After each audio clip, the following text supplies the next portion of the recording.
You're listening to TurkishSoccer.com's Turkish Football Podcast. Hello, everyone. Welcome to another edition of Full Pack Turkish Football, Turkish Super Lig Podcast. Next 15 minutes, we'll be talking about Turkish national team. We'll talk all the chaos going on with the Turkish teams, and we'll preview the Week 31 coming up starting Saturday. But let's start where we left off. As you know, in my last podcast, we talked about maybe Turkey had a chance going to the World Cup. We had hopes. Sometimes those hopes doesn't come reality. That's what happened, and we pretty much knew that because the team that you were playing against, Portugal, they were playing at home, and they had a world star. His name is Cristiano Ronaldo. Even though he did not score, but I think one of the goals was scored by his pass. To make this, instead of long story, make it short story, because in 15 minutes I have a lot to talk about, because I want to get to Week 31 because there's a lot of important matches. I want to say a couple things, put my 2 cents in. I think Turkish national team, before these playoffs, when they draw 3 matches at home in Turkey to end the group, that's when they lost that chance. I mean, there was a really little tiny bit hope for us, for Turkey, to go to a World Cup with beating Portuguese team, and then face. We probably could have had a chance against Macedonia because, as you know, North Macedonia beat Italy, shocked the world. The Cinderella team will be going. Actually, they were going to go, but they lost to Portugal just today. So, whatever that is, Turkey had a chance. The young Turks started the year 2020 and 21 in good foot, even though they had a bad results in the European Championship. But they started this tournament group matches very good. First 2 matches, they were perfect. But those home matches that we draw, that hurt Turkish national team. I'm going to say this. The blame goes to the players again.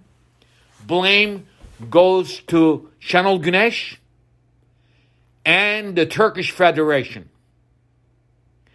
There's no plan, no consistency in the Turkish national team. And there will not be. I guarantee you that. Because now you see Stefan Kuntz.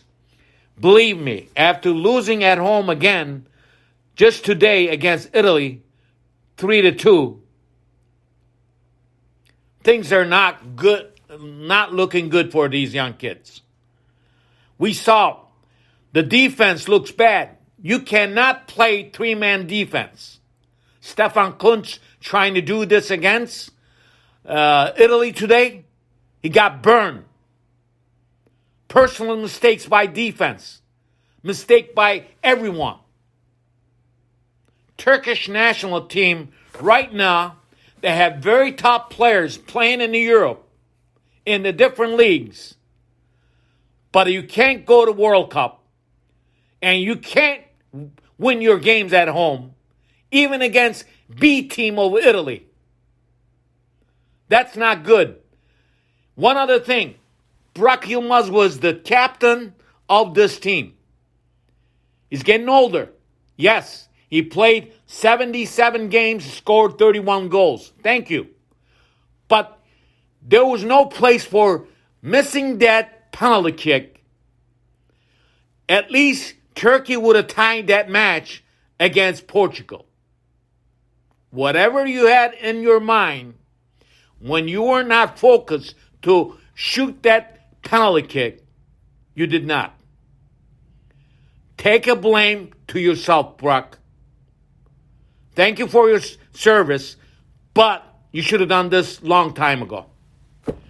So that was the case with national team. I don't want to go on because in 15 minutes we're going to be talking about a lot of other things like teams are in chaos. Galatasaray, Fenerbahce, Besiktas.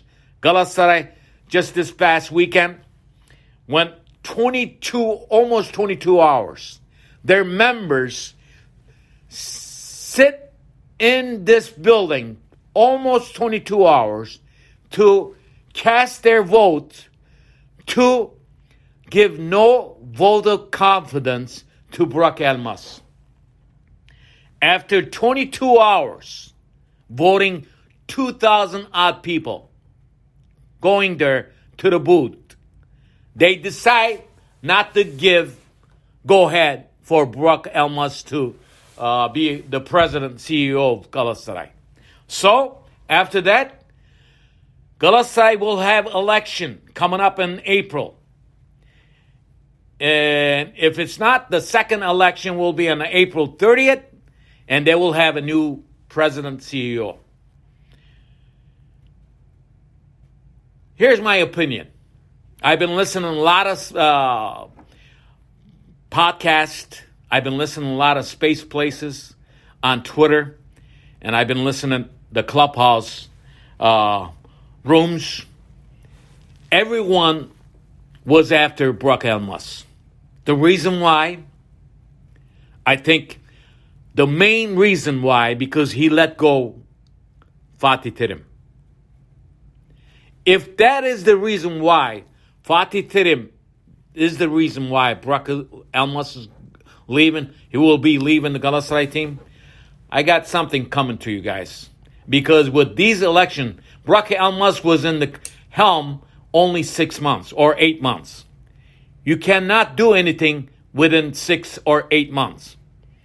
If you have elections every year or every other year, these teams, what we call the big giant teams in Turkey, are going to get very small, very minor.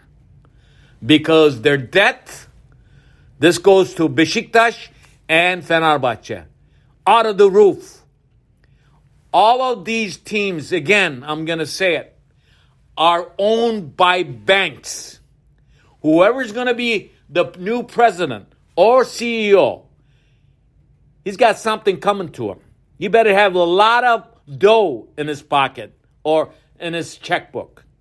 Because these teams cannot afford some guy doesn't have money and he wants to be a president. No. Those days are gone. Someone who wants to be a president, CEO of Galatasaray, better have some big doughs coming into this elections. So that's the case with Galatasaray. Besiktas, chaos with coaches.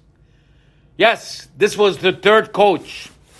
Valerian Ismail. Besiktas new coach. His name is Valerian Ismail. We'll see what happens because I'm not going to say much, but I think they're on the wrong track too.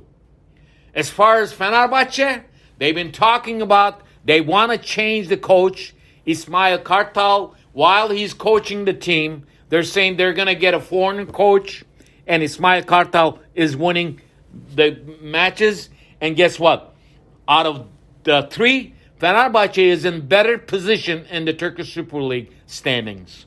So, what happened, I'm saying chaos because Mesut Özil and Ozan Tufan is out of the Fenerbahce roster.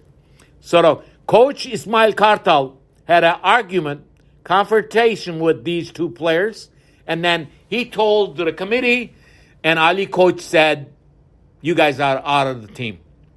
So, the world star, Mesut Özil. I don't want to talk much about Ozan Tufan. If you follow me on Twitter, I've been saying that all these years. Ozan Tufan had the talent, but he didn't have the brain. He was overweight. He never wanted to lose weight. Guess what? And I hear rumors that Besiktas wants to transfer him. Give me a break. Besiktas, if you ever get him, you are the stupid team in the Turkish Super League. Well, other things that have happened, as I mentioned to you, Burak Yılmaz, after missing that penalty kick, he said he's retiring from the national team. So good luck to him. But the missing that PK was awful. And remember in my last podcast, I talked about the Turkish referees that was canned, that 13 referees, including Cüneyt Çakır, was canned by referee committee.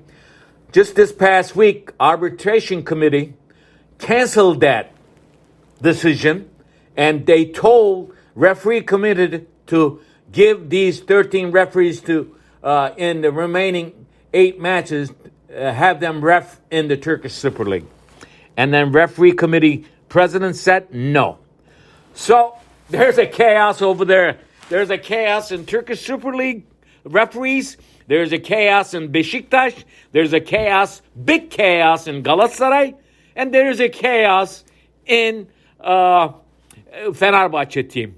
You know where there's no chaos? Trabzonspor. Very quietly, they sit on top of Turkish Super League with 70 points, even though they did not win last weekend before the national team break.